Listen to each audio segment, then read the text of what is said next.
Oh, glória a Deus. A todos cumprimento com a paz do Senhor Jesus. Que a graça e a bênção de Deus esteja no teu coração e na tua vida. Que possamos cada vez mais nos aproximar de Deus. Glória a Deus. Estamos transmitindo pelo YouTube hoje, né?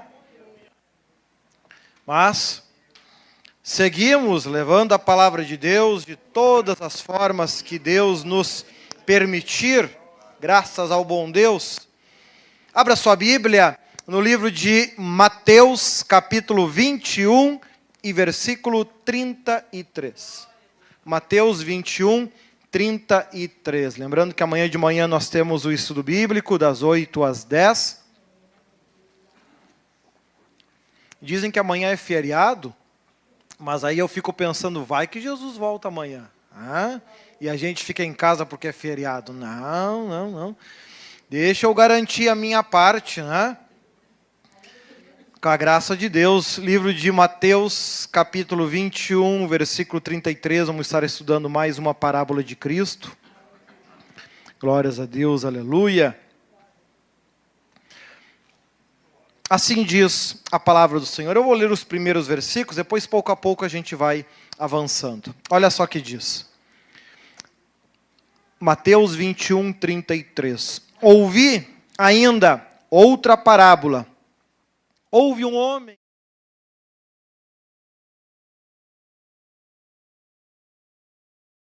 construiu nela um lagar, edificou uma torre, arredou-a a uns lavradores e ausentou-se para longe. E chegando o tempo dos frutos, enviou os seus servos aos lavradores para receber os seus frutos. E os lavradores apoderaram-se dos servos, feriram um, mataram outro e apedrejaram outro. Depois enviou outros servos em maior número do que os primeiros, e eles lhe fizeram o mesmo. E por último, enviou-lhes seu filho, dizendo: terão respeito a meu filho. Mas os lavradores, vendo o filho, disseram entre si: este é o herdeiro, vinde, matemo-lo e apoderemo-nos da sua herança. E lançando mão dele, o arrastaram para fora da vinha e o mataram. Quando, pois, vier o filho da vinha, que fará aqueles lavradores? Oramos, falamos com Deus. Senhor Deus, amado Pai, muito obrigado por tudo, que a Tua graça e o Teu Espírito venham iluminar e abençoar a vida e o coração de cada um de nós, a fim de que possamos estar na Tua presença, assim de que possamos estar junto a Ti, para que possamos estar diante da Tua graça, e assim Tu possa encontrar graça e algo bom em cada um de nós. Muito obrigado por tudo, nas Tuas mãos estamos, para a glória do Pai, do Filho e do Espírito Santo de Deus. Amém? Os irmãos podem sentar. Glória a Deus.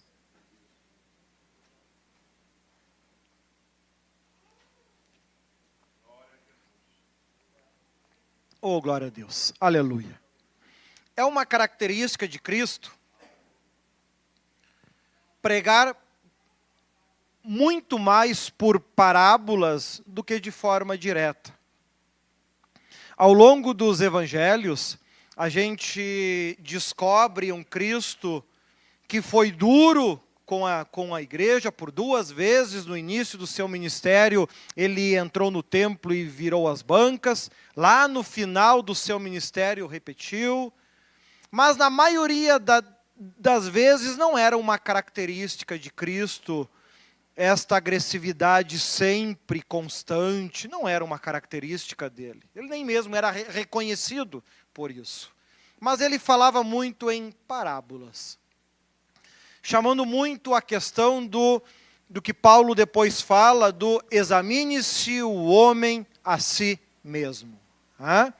Cada um de vocês são livres para escolher a forma como querem servir a Deus.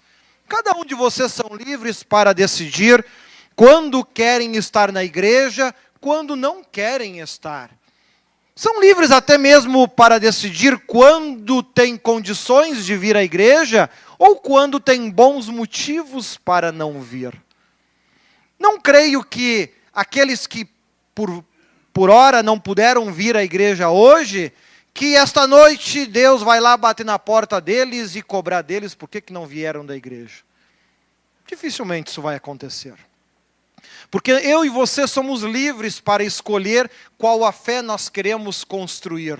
Nós podemos construir uma fé como Balaão, que tinha até um contato com Deus, mas o mundo lhe chamava mais atenção e acabou depois, o tempo se passou, ignorando muito dos avisos e alertas de Deus. Em uma das guerras que Israel traçou contra os inimigos de Deus, ele foi um deles que acabou perecendo.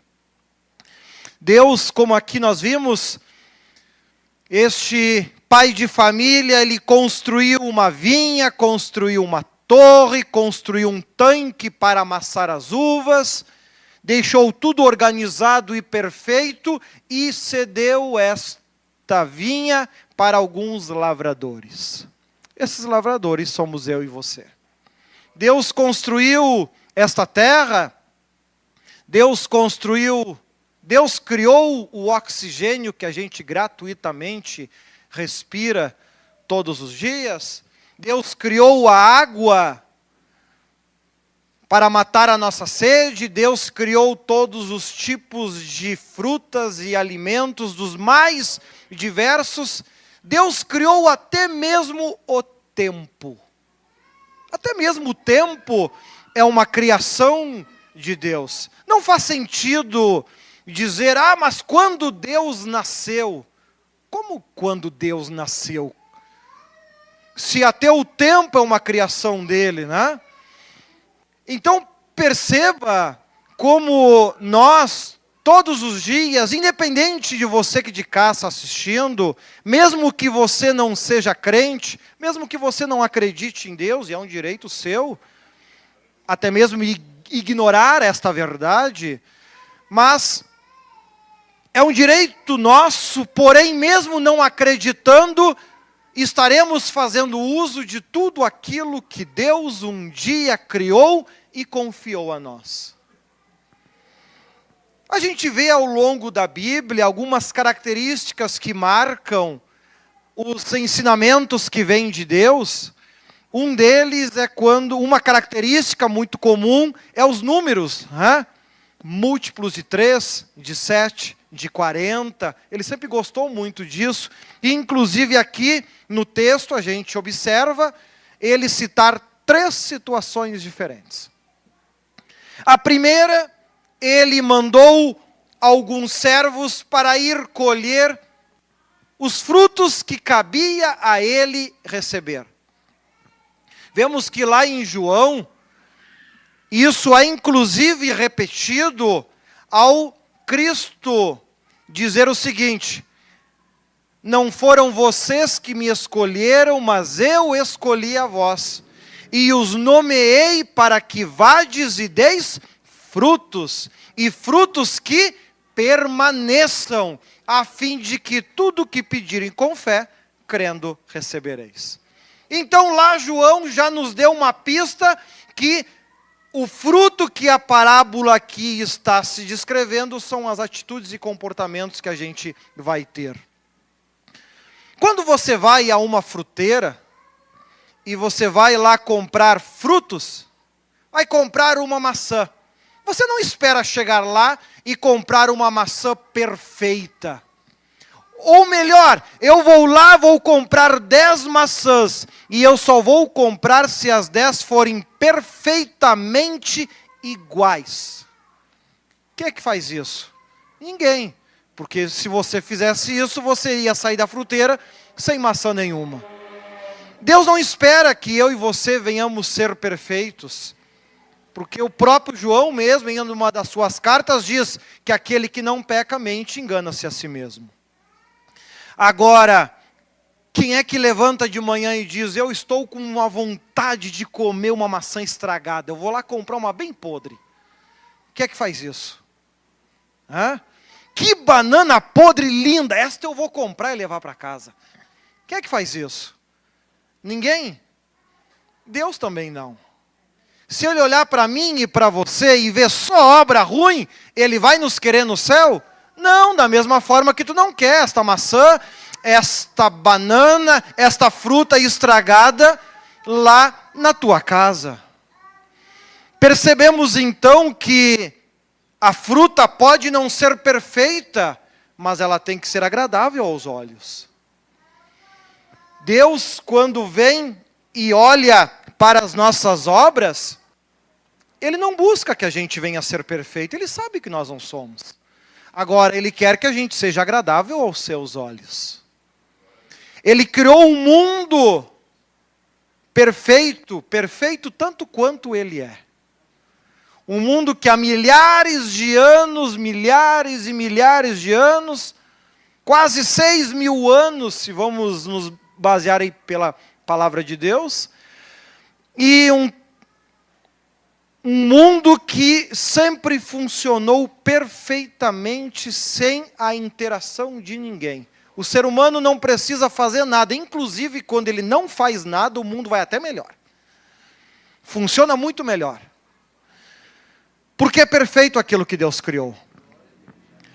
Mas chega no momento que Deus ele deixa claro, eu criei esta vinha, eu preparei, eu tive todo esse trabalho, mas eu quero frutos dela. Para que Deus criou o mundo? Porque Ele queria levar seres humanos para o paraíso que Ele haveria de criar, como já criou. Ele queria homens e mulheres habitando, vivendo com Ele, como dizem os profetas, e haverá um tempo onde o monte de Deus será o mais alto, e de tempo em tempo todos os povos virão e o adorarão. Este é o propósito.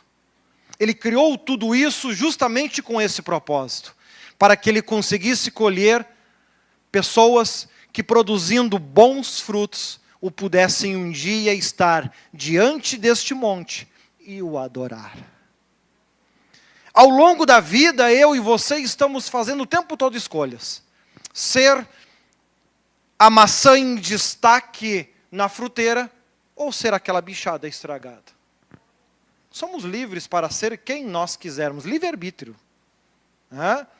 E o dono da vinha, ele simplesmente separa o fruto bom e o fruto ruim. Nós temos a graça de, através de tantos servos que Deus levantou, desde o começo, ele inclusive cita 3 situações. Nós podemos, pela Bíblia, apontar a primeira em maior destaque, Moisés. Primeiro grande servo que Deus conseguiu levantar e que conseguiu manifestar coisas tão grandes, tão preciosas, ao ponto de bater numa pedra lá na primeira vez e dela sair água em meio do deserto. Orar e chover pão. Manifestações extraordinárias a olhos visíveis de todos, tendo fé ou não tendo. O milagre acontecia. O texto diz que mesmo assim não creram. Depois os anos se passaram e Deus levanta outro grande servo que muito se destacou e inclusive é repetidamente lembrado no Novo Testamento, que é Davi. Inclusive ele fala aqui o texto, e mandou outros servos em maior número. De fato, Davi conseguiu ter uma autoridade muito maior, porque se tornou o rei da nação. Porém, também não creram. O povo depois acabou, inclusive, se tornando escravo de novo. Com isso, chegou o momento de Deus mandar o seu próprio filho, como o próprio texto destaca. Quem sabe nele vão crer. Cristo conseguiu fazer manifestações visíveis aos olhos de todos de forma extraordinária. repetidamente eles falam: nunca tal coisa vimos. Mesmo assim não creram e, como o próprio texto descreve, o mataram. Mas Deus, que é sábio em tudo aquilo que faz, assim como aqui Cristo perfeitamente descreve nesta pequena parábola um resumo dos principais acontecimentos bíblicos que aconteceram e que ainda haveriam de acontecer. Aqui ele descreve e lembra,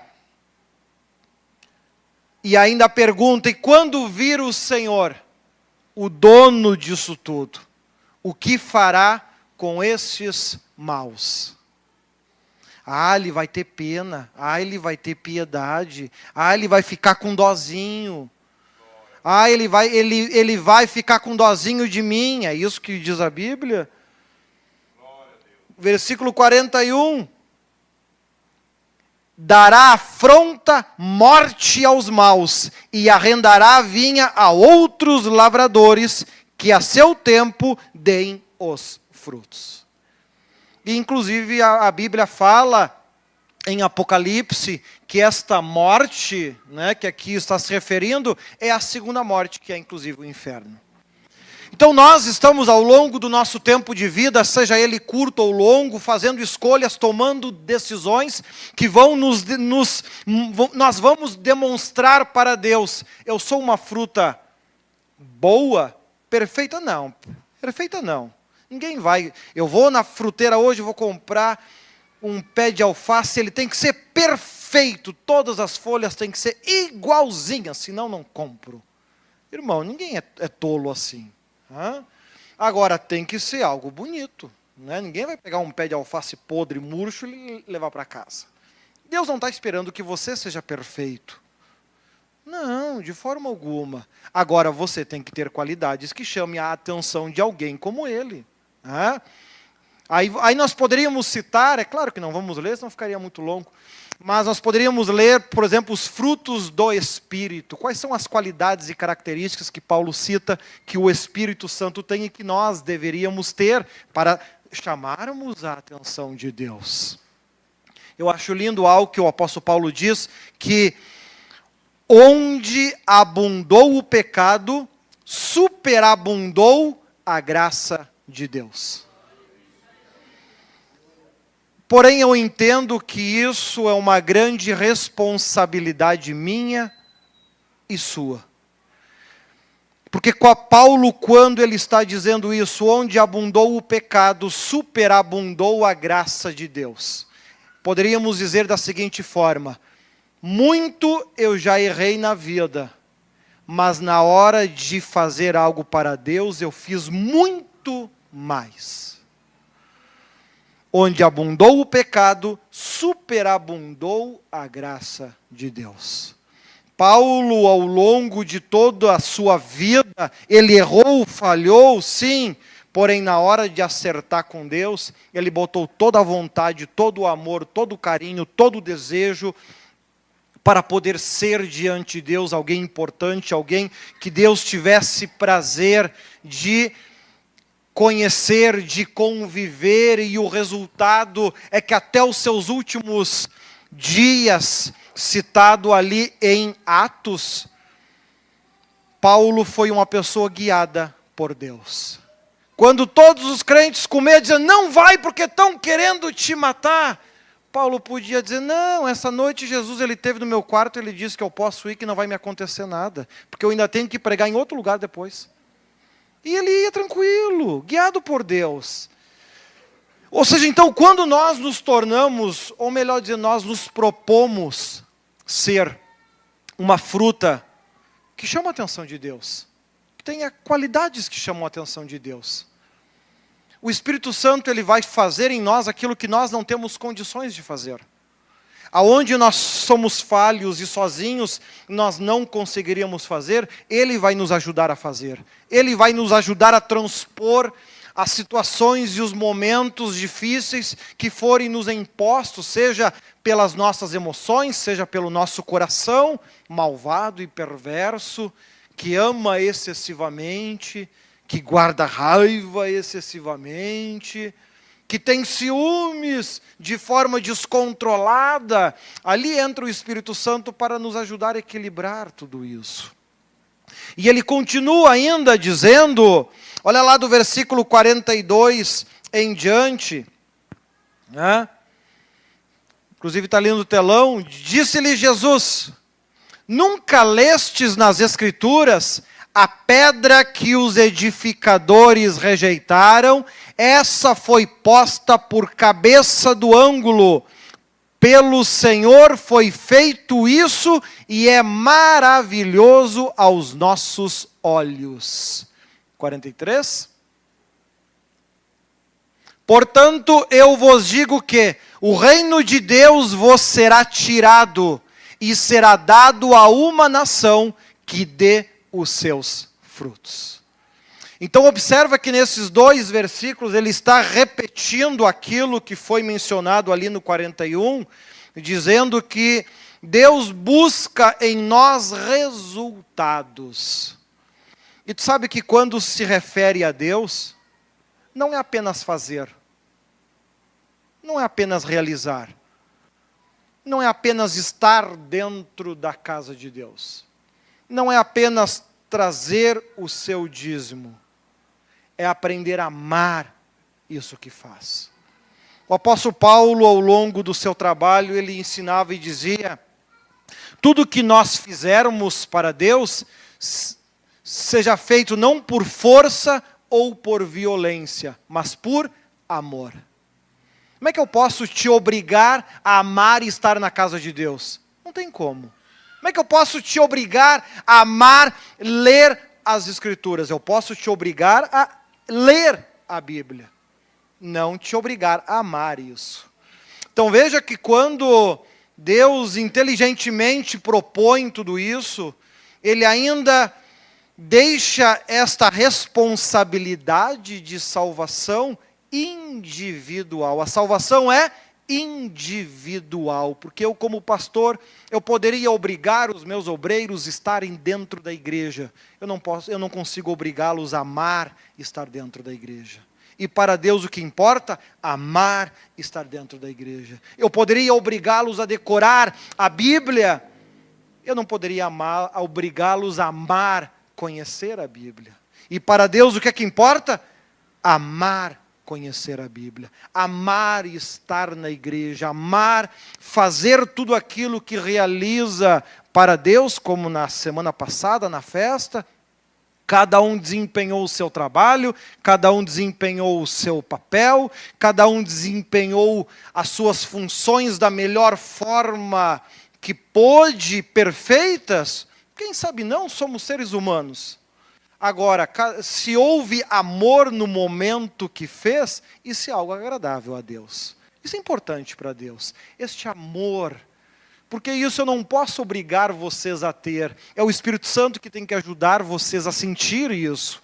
Porque quando se ama, não se abre mão, não se abandona, porque aquilo passa a ter valor. A gente abandona aquilo que não ama. Deus amou o mundo de tal maneira que deu seu Filho unigênito. Quando o mundo não tinha mais conserto, Ele manda Jesus para consertar. E o resultado é eu e você aqui na casa de Deus. E o resultado é eu e você aqui na obra de Deus, fazendo a obra de Deus, cada um do melhor jeito. Quanto tempo foi planejado a festa do dia 14 de abril? Quanto tempo se esperou? Quanto se organizou? Quanto se lutou para vender as rifas, por exemplo? E tudo isso é passado. Já não existe mais.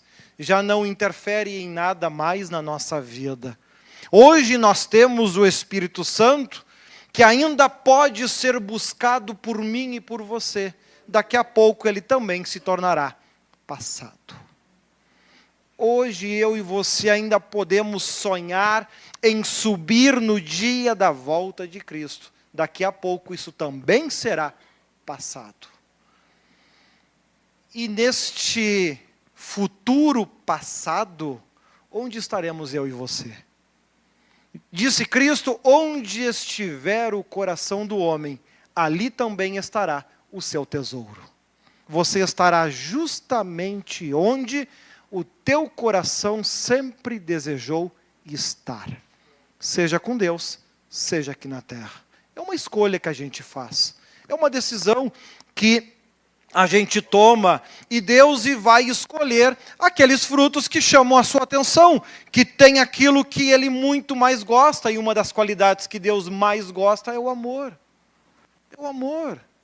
Olha Davi, quantos erros ele cometeu, quantas falhas ele cometeu, assassinato, adultério da pior forma possível.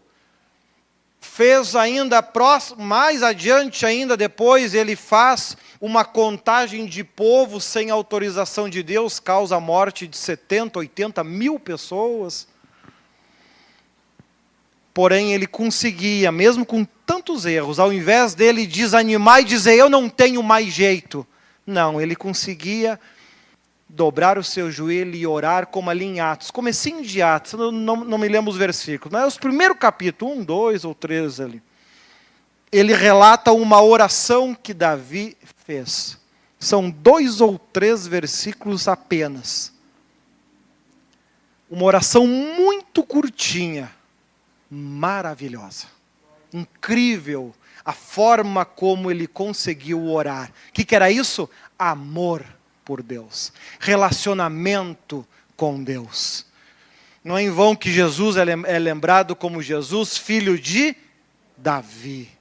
Porque Davi conseguiu, onde abundou os seus erros, ele conseguiu fazer abundar a graça e o amor de Deus.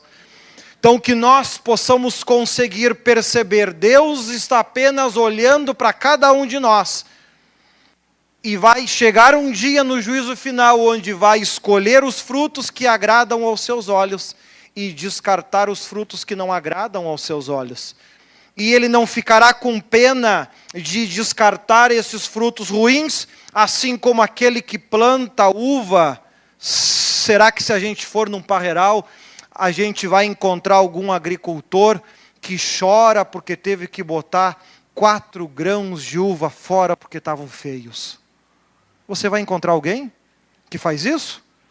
Alguém que planta alface, plantou 5.000 pés de alface, um pé de alface estragou, chorou o dia inteiro por causa de um pé de alface.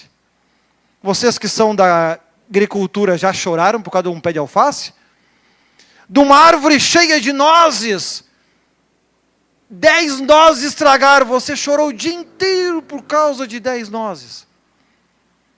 Ou você se delicia com todas as outras maravilhosas que estão contigo.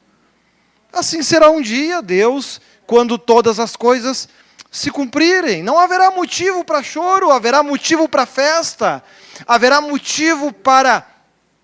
Porque o melhor foi feito, o trabalho foi feito, a obra foi feita, os frutos bons em grande abundância estão ali, os cestos estão cheios. Os que se perderam, faz parte. Cada um vai receber aquilo que plantou. E em que cesto eu e você vamos estar? Aonde o teu coração estiver.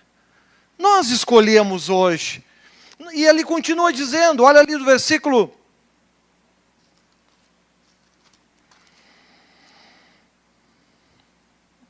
do 44 ao 46, então... E quem cair sobre esta pedra, despedaçar-se-á, e aquele sobre quem ela cair, ficará reduzido a pó. É semelhante a um fruto que cai da árvore antes do tempo.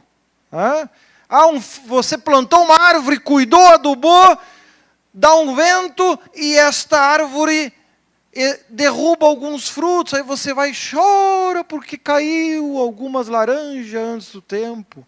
Não, você vai se alegrar com toda a montoeira que ainda está lá. Faz parte. Assim somos eu e você. Inclusive, olha como Cristo as suas parábolas são interessantes, porque é um outro momento que ele, inclusive, faz uma comparação sobre isso. Veio o vento, veio a tempestade, e a casa que estava sobre a rocha permaneceu. O vento vai vir, a tempestade vai vir, motivos para você desanimar vão vir, motivos para você querer desistir vão vir, claro que vai vir. Tempestade faz parte do clima, de tempo em tempo vai dar alguma tempestade.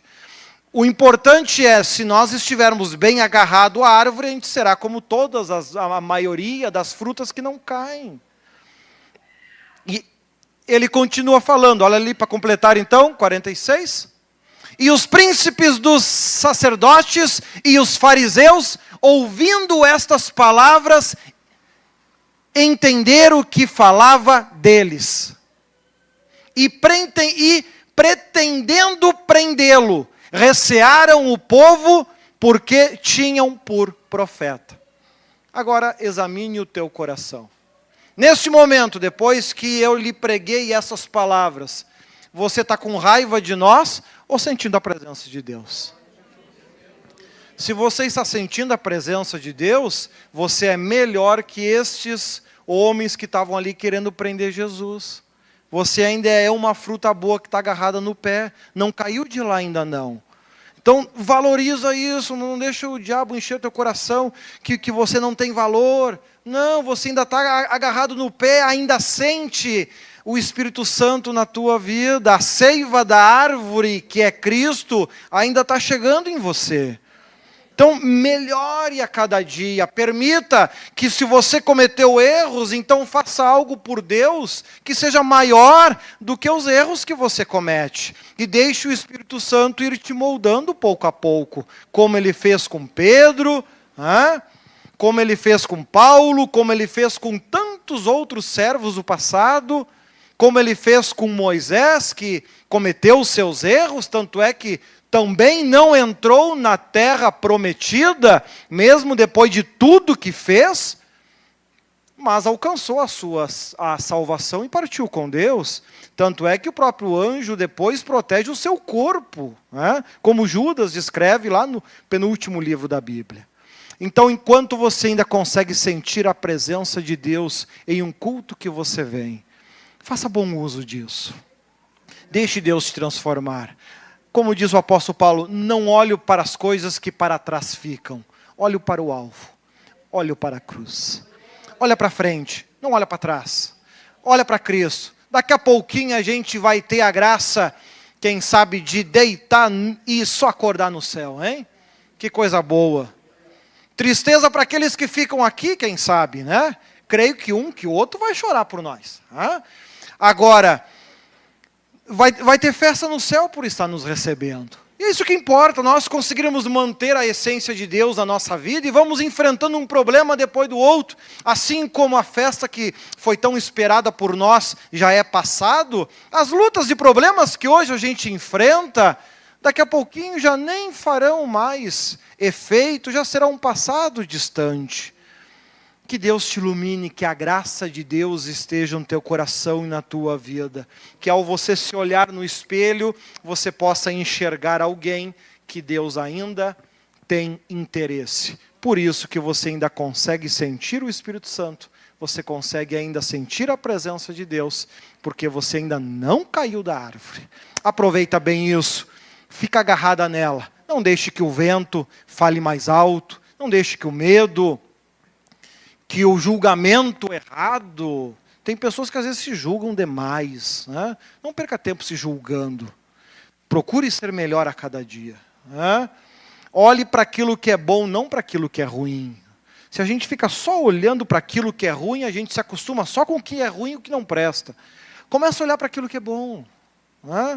Começa a olhar para aquilo que você pode fazer por Deus. Quem sabe você pode fazer mais orações ao longo do dia. Quem sabe você pode conseguir fazer uma oração como Davi. Uma oração de 2, 3 versículos. Mas o impacto espiritual que ela tem quando a gente lê é incrível. Os seus louvores que ultrapassam gerações. As pessoas podem até não conhecer nada da Bíblia, Agora, pergunta se alguma vez ela já ouviu falar do Salmo 23. Até o ímpio já ouviu. Ou seja, textos que marcaram de tal forma que ultrapassaram milênios e não conseguiram ser esquecidos. Que Deus te ilumine, que Deus te abençoe. Palmas para o Senhor Jesus. Toca a palavra ao Bispo José. Aleluia.